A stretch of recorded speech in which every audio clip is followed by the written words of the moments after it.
Hello everyone, welcome to Dream Academy. आज इस lecture में अगेन हम नीट क्वेश्चन सीरीज की बात करेंगे। हमारा चैप्टर चल रहा है सॉल्यूशन और टॉपिक है कॉलिगेटिव प्रॉपर्टी। ये है कॉलिगेटिव प्रॉपर्टी का लेक्चर नंबर 6 और हमारा अगला क्वेश्चन होगा 46। तो क्वेश्चन नंबर 46 में गिवन है a solution contains non volatile solute of molecular mass capital M2 which of the following can be used to calculate the molecular mass of solute in terms of osmotic pressure। ये question है NEET 2002 का, जिसमें आपको पूछा जा रहा है कि ऑस्मोटिक प्रेशर के कॉन्सेप्ट से अगर हम सॉल्यूट का मॉलिक्यूलर मास कैलकुलेट करना चाहें तो कौन सा फॉर्मूला होगा। ये 4 ऑप्शन आपको गिवन है। काफ़ी सिंपल क्वेश्चन है, डायरेक्ट फॉर्मूला बेस्ड है। चलिए इसको देख लेते हैं। हमें पता है ऑस्मोटिक प्रेशर के कॉन्सेप्ट से osmotic pressure that is pi equal to CRT, जहाँ C कंसंट्रेशन होता है, R क्या होता है गैस कांस्टेंट और T होता है टेम्परेचर। आप CRT को रिप्लेस कर सकते हैं MRT से। Concentration is nothing, it is molarity. Clear है। यहाँ मोलैरिटी को थोड़ा सा एक्सटेंड कर लेते हैं हम। क्या हो जाएगा देखिए, पाई इक्वल टू मोलैरिटी होता है number of moles of solute present in पर लीटर वॉल्यूम ऑफ सॉल्यूशन। तो ये हो जाएगा number of moles of solute. Number of mole को रिप्रेजेंट करते हैं N से, और ये सॉल्यूट का है तो सॉल्यूट को यहाँ 2 से रिप्रेजेंट किया गया है M2। इससे समझ आ रहा है कि इसको हमको 2 से रिप्रेजेंट कर रहा है। तो यहाँ पर क्या हो जाएगा, number of moles of solute present in पर लीटर वॉल्यूम ऑफ सॉल्यूशन। तो हमने वॉल्यूम को V से रिप्रेजेंट कर लिया क्योंकि इसमें भी V से रिप्रेजेंट किया है, और बाकी R और T को ऐसे रख लेते हैं। ठीक है। N को हम और आगे एक्सटेंड कर सकते हैं। क्या होता है number of moles, number of moles होता है मास अपॉन मोलर मास। तो ये क्या हो जाएगा, मास को रिप्रेजेंट करना है यहाँ पर स्मॉल m से, तो ये हो जाएगा mass of solute upon molar mass, इसे कैपिटल M से रिप्रेजेंट करना है। ठीक है। और ये V का तो V ही हो गया, और ये RT। क्लियर है।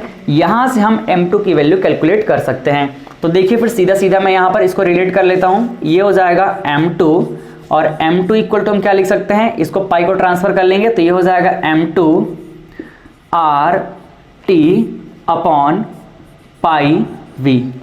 यहाँ देखो इसको अच्छे से अरेंज कर लेते हैं। जब इसको अरेंज करेंगे तो डायरेक्टली हमको ऑप्शन मिल जाएगा M2 अपॉन V। M2 और V को हम एक ब्रैकेट में रख लेते हैं, M2 अपॉन V, और बाकी जो कुछ बच गया है RT अपॉन पाई। क्लियर है। तो ये M2 का वैल्यू इस तरह से हम कैलकुलेट कर सकते हैं, और ये हमारा ऑप्शन नंबर B। तो इस तरह से option number B is the correct answer, जिसे हमने सिंपल ऑस्मोटिक प्रेशर के फॉर्मूले से देख लिया। क्लियर है।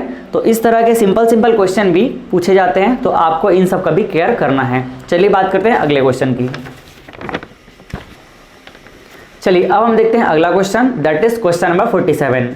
तो क्वेश्चन नंबर 47 में गिवन है which one is a colligative property. ये क्वेश्चन नीट 1992 का है, जिसमें आपको पूछा गया है कि 4 ऑप्शन जो गिवन है उसमें से कौन सा कॉलिगेटिव प्रॉपर्टी है।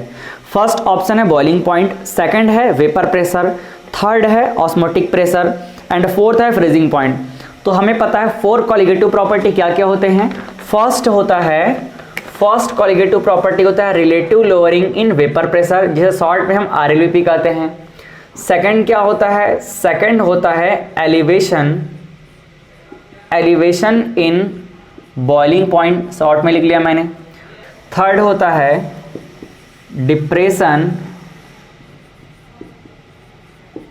In freezing point, and fourth होता है ऑस्मोटिक प्रेशर। तो ये हमारे पास सॉल्यूशन के 4 कॉलिगेटिव प्रॉपर्टी होते हैं, जिनके बारे में हम हमारे लेक्चर नंबर 1 में ही डिस्कस कर लिए हैं। तो यहाँ पे सीधा सीधा दिख रहा है osmotic pressure is A correct answer. तो ये हमारा ऑप्शन C करेक्ट आंसर है। ठीक है। चलिए अब देखते हैं अगला क्वेश्चन, क्वेश्चन नंबर 48। तो क्वेश्चन नंबर 48 हमारे पास है 825 degree Celsius the highest osmotic pressure is exhibited by 0.1 m, capital M का मतलब है molarity, 0.1 m solution of. 4 option आपको गिवन है और पूछा गया है कि इनमें से किसका ऑस्मोटिक प्रेशर हाईएस्ट होगा। ये क्वेश्चन है नीट 1994 का है। तो ऑस्मोटिक प्रेशर के कॉन्सेप्ट से इसको हम इजीली सॉल्व कर सकते हैं, बट यहाँ पर एक और कॉन्सेप्ट यूज होगा, that is went of factor. चलिए समझते हैं कैसे सॉल्व करेंगे। अगर हम बात करें ऑस्मोटिक प्रेशर पाई की, तो इसका फॉर्मूला होता है MRT। क्लियर है? बट हमारे पास जो ऑप्शन गिवन है, फर्स्ट है कैल्शियम क्लोराइड, सेकंड है पोटेशियम क्लोराइड, थर्ड है ग्लूकोज, फोर्थ है यूरिया। तो जब हम कैल्शियम क्लोराइड और पोटेशियम क्लोराइड का सॉल्यूशन फॉर्म करेंगे तो वो क्या होगा, वो डिसोसिएट होगा। मीन्स यहाँ पे वेंट ऑफ फैक्टर का कॉन्सेप्ट भी यूज होगा। क्लियर है? अब देखिए हमें और क्या क्या चीजें गिवन है इसमें। हमें गिवन है मोलैरिटी, कैपिटल M की वैल्यू गिवन है 0.1 m। तो ये मोलैरिटी तो कॉमन हो गया, कांस्टेंट हो गया। तो हमारा पाई का जो वैल्यू है हाईएस्ट किसके लिए होगा ये पूछा गया है। इस कंडीशन में टेम्परेचर क्या है, कांस्टेंट है 25 डिग्री सेल्सियस। आर तो ऑलवेज कांस्टेंट होता है और यहाँ पर M का वैल्यू भी क्या हो गया, फिक्स हो गया। मीन्स हमारा जो ऑस्मोटिक प्रेशर पाई है ये डिपेंड करेगा सिर्फ और सिर्फ वेंट ऑफ फैक्टर पे। क्लियर है? तो यहाँ पर जिसके लिए वेंट ऑफ फैक्टर का वैल्यू हाई होगा उसके लिए पाई का वैल्यू भी क्या हो जाएगा, हाई। तो जिसके लिए आई का वैल्यू हाई होगा उसके लिए पाई का वैल्यू भी हाई हो जाएगा। क्लियर है? तो हम चेक कर लेते हैं अब कि हमारे पास जो ऑप्शंस गिवन है उनमें से किसके लिए आई का वैल्यू हाई होगा। फर्स्ट ऑप्शन पे चेक करते हैं। हालांकि हमने इस पे इतने क्वेश्चन प्रैक्टिस कर लिए हैं कि देखते हम बता सकते हैं कि कैल्शियम क्लोराइड के लिए सबसे ज्यादा होगा। बट आपको अच्छा नॉलेज हो, अच्छा कॉन्सेप्ट मिले, इसलिए मैं फिर से सॉल्व कर देता हूं। देखिए यहाँ पे जब हम कैल्शियम क्लोराइड का सॉल्यूशन फॉर्म करेंगे तो ये किस तरह से डिसोसिएट होगा, calcium 2+ plus chlorine minus ion. यहां पर क्लोरीन के 2 पार्टिकल्स हैं तो 2 हो गया। इसके लिए वेंट ऑफ फैक्टर आई क्या हो जाएगा, observe colligative property upon theoretical colligative property. Clear है? ऑब्जर्व मीन्स क्या होता है, डिसोसिएट होने के बाद जितने भी पार्टिकल्स आपको दिखेंगे, कितने पार्टिकल्स है, 1 कैल्शियम आयन के और 2 क्लोरीन आयन के, तो कितना हो जाएगा 3। और थ्योरेटिकल कॉलिगेटिव प्रॉपर्टी मीन्स हमने कितना लिया है यहाँ पर, 1 पार्टिकल ऑफ कैल्शियम क्लोराइड। तो फाइनली देखिए यहाँ पर आई की वैल्यू कितनी मिल गई, 3। सेकंड हम बात कर लेते हैं। सेकंड यहाँ पर ऑप्शन ABCD के फॉर्म में, तो ये है ऑप्शन A और second option B, that is potassium chloride. जब इसको हम डिसोसिएट करेंगे तो ये K+ और Cl- में डिसोसिएट होगा। तो यहाँ देखिए इसके लिए आई क्या होगा, again observe colligative property that is 1 + 1 2 और theoretical colligative property that is 1, तो ये हो गया 2। क्लियर है? नेक्स्ट अगर हम 2 की बात करें तो अगला 2 ग्लूकोज और यूरिया, ये दोनों ही नॉन इलेक्ट्रोलाइट है। मींस इनका डिसोसिएशन नहीं होगा और डिसोसिएशन अगर नहीं होगा तो इनके लिए वेंट ऑफ फैक्टर क्या होगा, सेम होगा, 1 होगा। तो यहां देखिए अगर हम बात करें ग्लूकोज की तो ये है ग्लूकोज एंड यूरिया। इन दोनों के लिए ग्लूकोज और यूरिया, इन दोनों के लिए क्या होगा, वेंट ऑफ फैक्टर का वैल्यू 1 होगा, क्योंकि इनके लिए ऑब्जर्व और थ्योरेटिकल दोनों सेम होगा। तो यहां से क्लियर है कि जो कैल्शियम क्लोराइड है इसके लिए हमें जो वेंट ऑफ फैक्टर आई मिला है ये हाईएस्ट है। तो वेंट ऑफ फैक्टर अगर कैल्शियम क्लोराइड के लिए हाईएस्ट है तो उसके लिए ऑस्मोटिक प्रेशर भी क्या होगा, हाईएस्ट होगा। और इस तरह से हमें पता चल गया कि कैल्शियम क्लोराइड का ऑस्मोटिक प्रेशर क्या होगा, हाईएस्ट होगा। और इस तरह से हमने इस क्वेश्चन को बहुत ही आसानी से सिंपल कॉन्सेप्ट के साथ में सॉल्व कर लिया।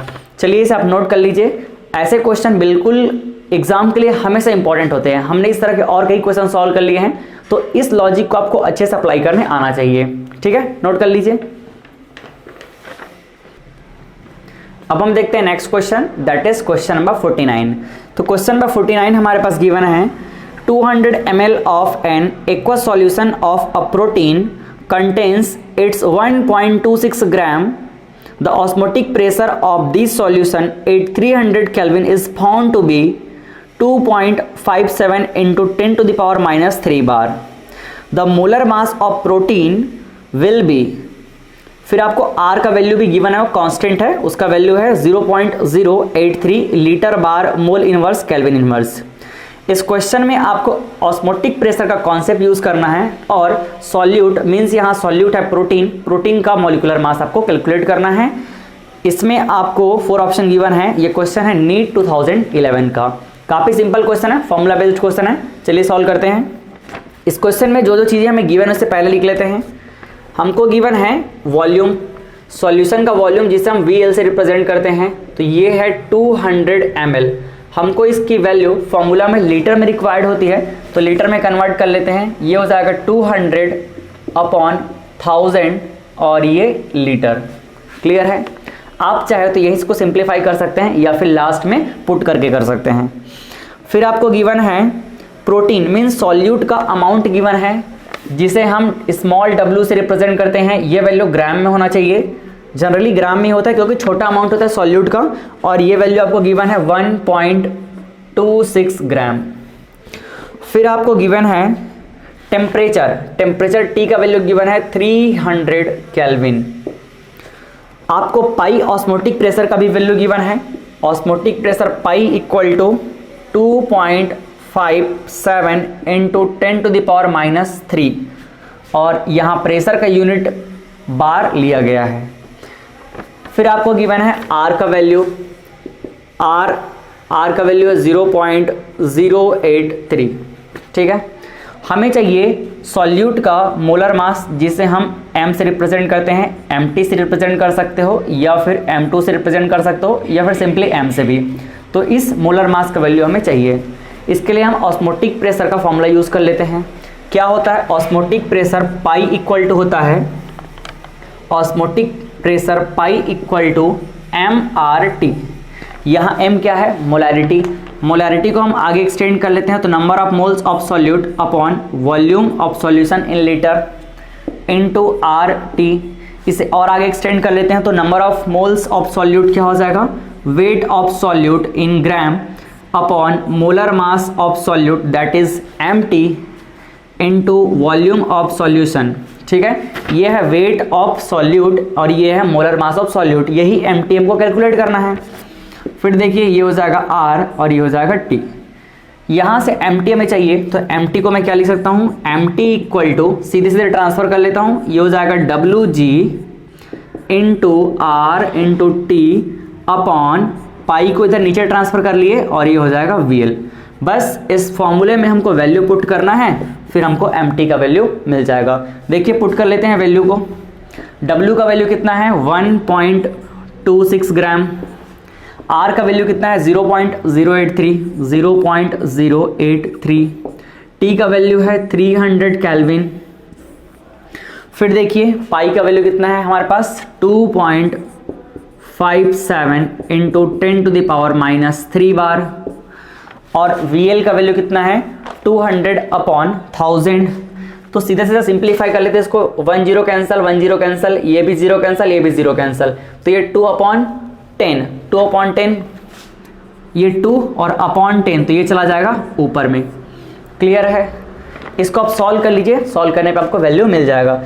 तो जब आप इसे सॉल्व करेंगे तो आपको MT की वैल्यू मिलेगी 61,038.9 ग्राम पर मोल।